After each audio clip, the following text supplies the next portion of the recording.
1992 when this whole thing happened, and so we're about a month behind, but really appreciate and definitely honored that you all came tonight. So these are the three partners in crime right here. Okay? The guy in the middle, Kevin Friend, is a very good friend of ours from Providence College. Mac is the dentist from Milton, who I've known since I was 5, and Joe and I were actually rolled in baby carriages together, and we've known each other since we were like 3 when we were. No, that'd be 1. Yeah. But, so this whole thing happened in early February of '92. Kevin, of course, came up with the idea that he was going to get us tickets to the gold medal hockey game at Albertville, France. Right. So we're really excited about that, and I've never been in Europe before, ever in my life, you know, and I'm thinking, geez, this is an exciting thing, but it's going to be expensive. And then Joe immediately figures that out. He gets a $99 flight each way. Nice. I was dating a flight attendant. What was his name? Who said that? They were that worked well. So Joe had that, and Joe had a rugby connection, so we had a free place to stay over there too. So I'm excited. I run around, I get a passport, and never been over to Europe before. So we fly over there on a Thursday night. It's going to be a 4-day weekend, and we get over there. And the first day we get over there in Paris, it's a Saturday, right, or Friday? It was a Friday. It was a Friday. And we get over there, and, you know, we're like, so we're like, it was a long flight. But we did absolutely nothing touristy that day. We were just like 4 idiots walking around Paris, right? I don't think we walked, man. I think we sat in the house. No, we went to the Notre Dame. That was the next day. No, the first day we got there, we went to the Notre Dame. This isn't choreographed in any way. Absolutely not. So we get out there, and bottom line, we're just idiots that day. We ended up in this place, Polly Magoo's, on a Thursday night. Bottom line, not much happened there. It's just a stupid night. We all agree that we're going to meet at the Eiffel Tower. I disagree.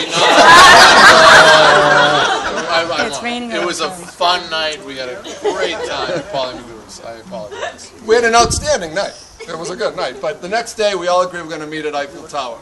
Remember those beds we slept in?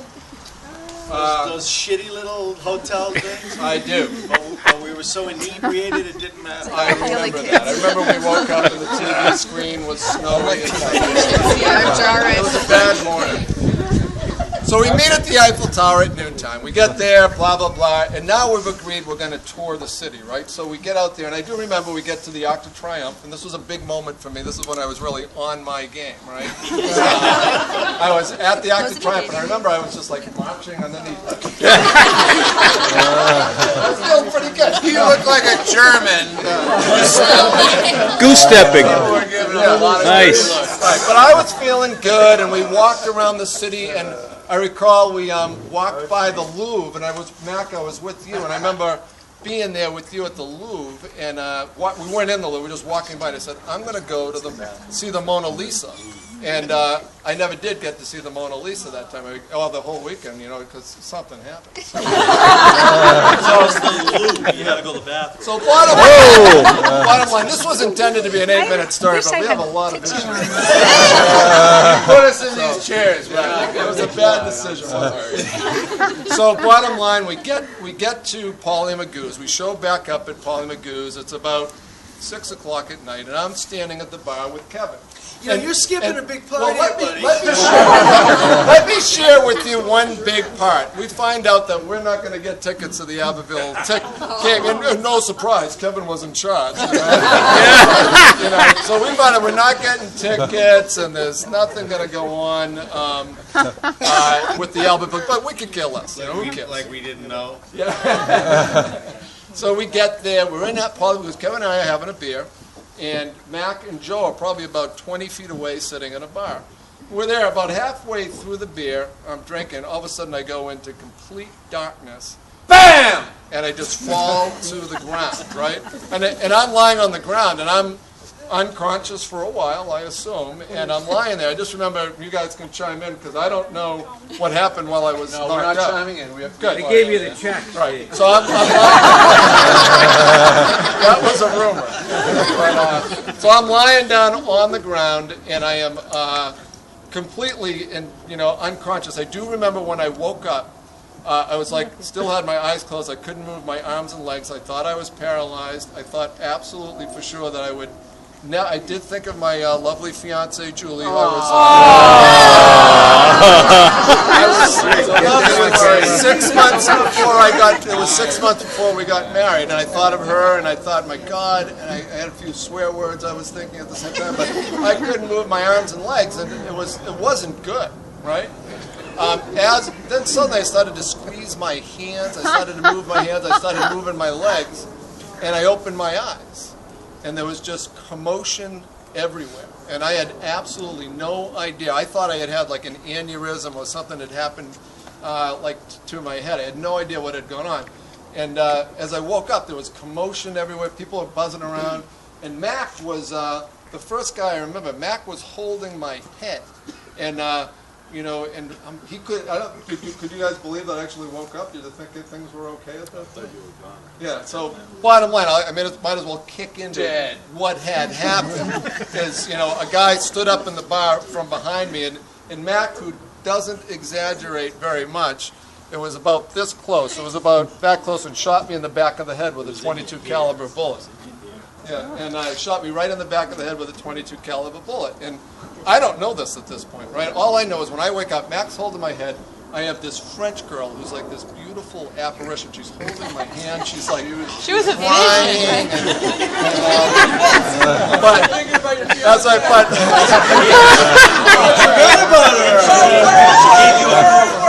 But the bottom, the key to the story that you should know is, She did say, "May I touch?" But Mac, thinking about Julie. The key, however, is that Mac doesn't exaggerate anything, because he's a dentist. And he later shared with me. Here I was, kind of holding on to this apparition, and he later shared with me that the French girl was not pretty at all. So bottom line, I still don't know we've been shot. I've been shot. There's a commotion going on. I'm going to hand it to you guys, because obviously it's a different perspective that you have. But bottom line is, while I'm lying there, the French bartender jumps over the bar, and he's got this blood on his shoulder, right? And he's going, it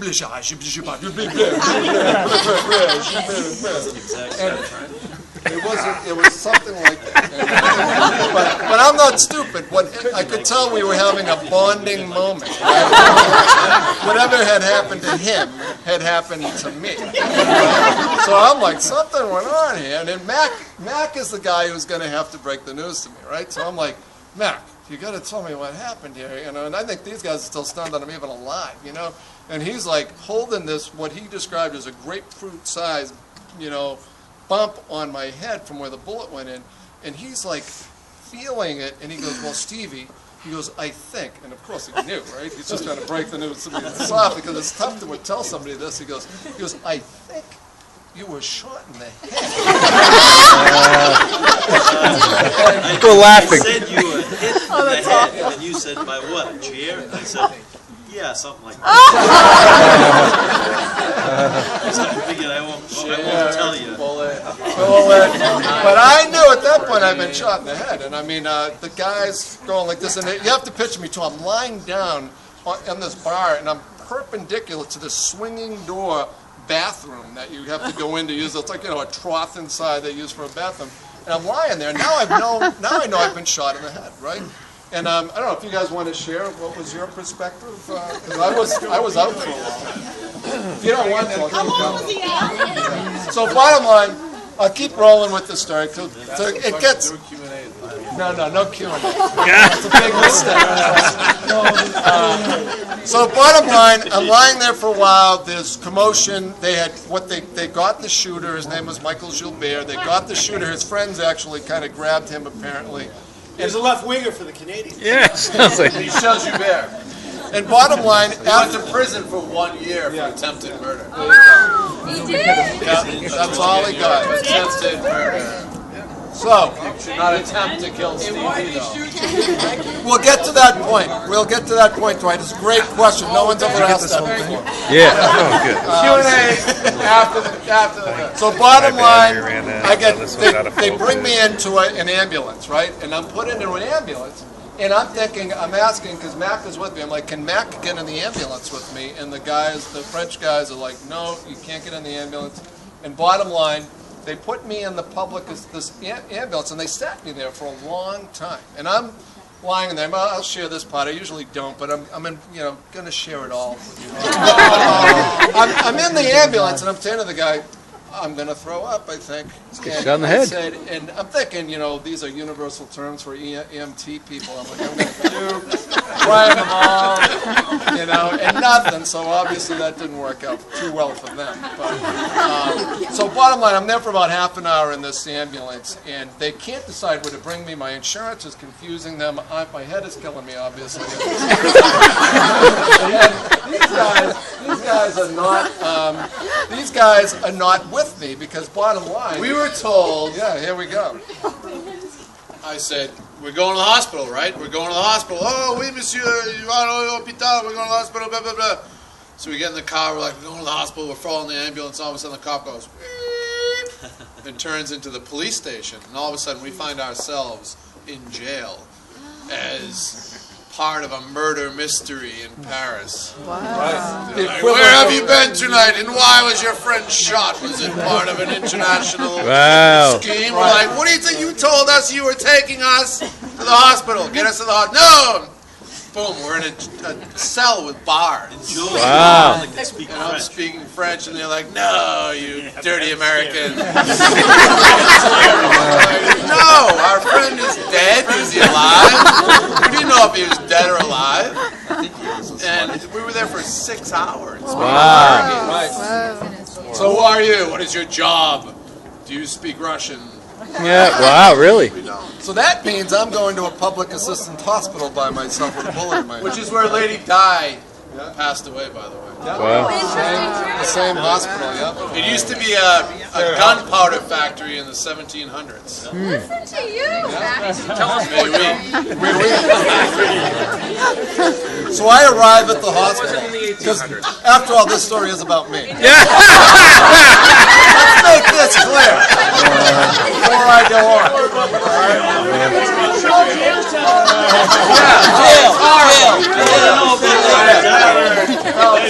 Poor Joe!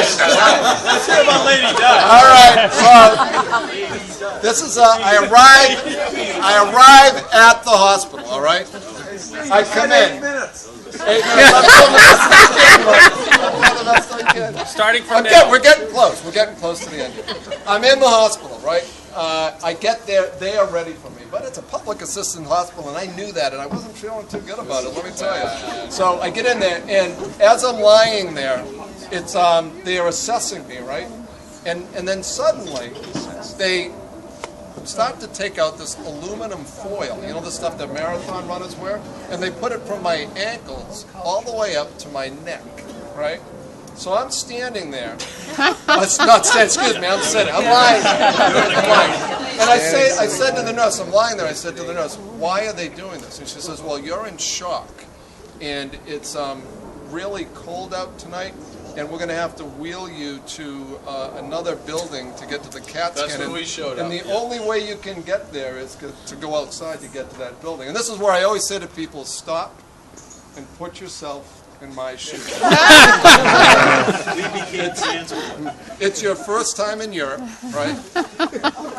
You've got a bullet in your head. Don't forget the bullet, right? It's still in your head. All right? You don't speak the language, right? And you are wrapped in aluminum foil from your ankles up to your neck. Okay, and you're on this gurney, right? You're on this gurney, an incredibly bumpy sidewalk. You're like, if you're just You're just thinking to yourself, what is going on here? Am I getting through this, We're right? thinking, how fast do we have to go? This is where we showed up, and we see Steve wrapped up. We're like, what the hell is going on? And the doctor says, would you mind pushing him to his room? We're Wow. like, okay. We're going over cobblestones, and Steve's looking at us like, slow down. So bottom line is they get me into, they make an assessment that they're going to have to take the bullet out. They're going to use local anesthesia, right? That means I'm going to be awake for this little ceremony that they're going to perform on me. It was a little bullet. Yeah. Tough it out. And so they apply the local anesthesia, and the doctor, ends up taking the bullet out, right? And I'm lying on my stomach while he does this, and he pulls the bullet out, and he goes, "Would you like to see the bullet?" And I said, "Yes, I would." So he pulled it around. He had right in these tweezers. I'd never forget that. He brought it right over, and I saw the bullet, and then he said, "Would you like to keep the bullet?" And I said, "Yes, I would." He put it in this little bloody vial, right? And which Joe kept for us. And but bottom line, it was right around this time that these guys are now kind of coming in. They're still not sure whether this bullet, what's going on. I'm worried. Did it hit my brain? Whatever. But they come in the room, and this is I did say this. I was feeling pretty good about it. But they came in at one point, and they said, "How you doing?" I go, "Yeah." I go, $99 flight each way. They just don't tell you about the bullet. Exactly.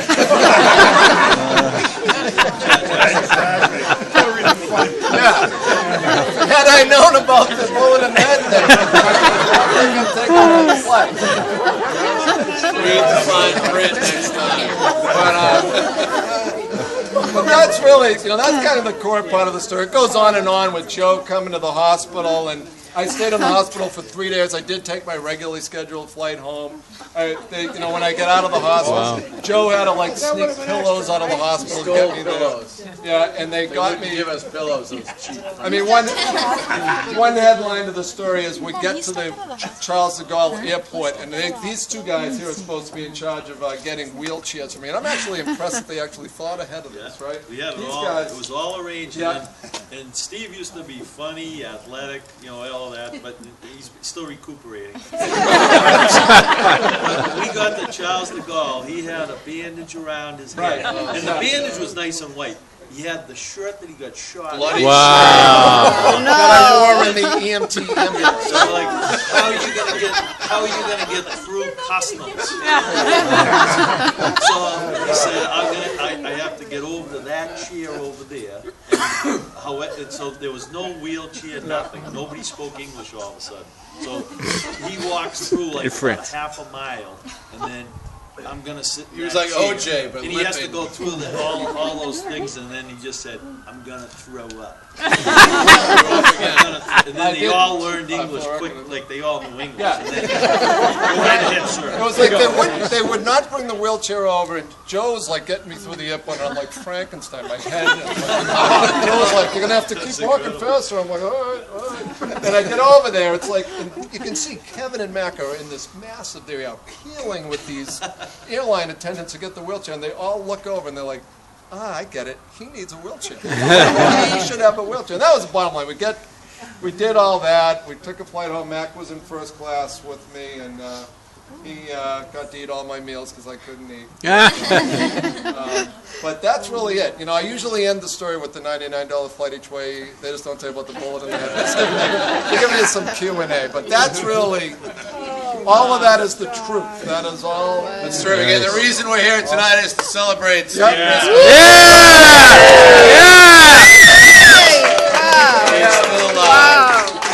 And he can tell the story. And the T-shirt that Joe has on, Joe, I want to thank Joe for making the T-shirt up. I want to give one to my daughter Emily. Why did Julie find out? And where's my lovely wife Julie? I don't even see her. Just go in the kitchen. Oh, there she is. And of course, my lovely daughter Kelly. Nice. Thank you, Joe. And then just lastly, I want to make sure, because obviously I'm the one who just said, hey, what do you think about having this party? I mean, I want to thank my lovely wife for having this party. Yay! A lot of work that goes into this, so I appreciate it. So that's it. Thank you.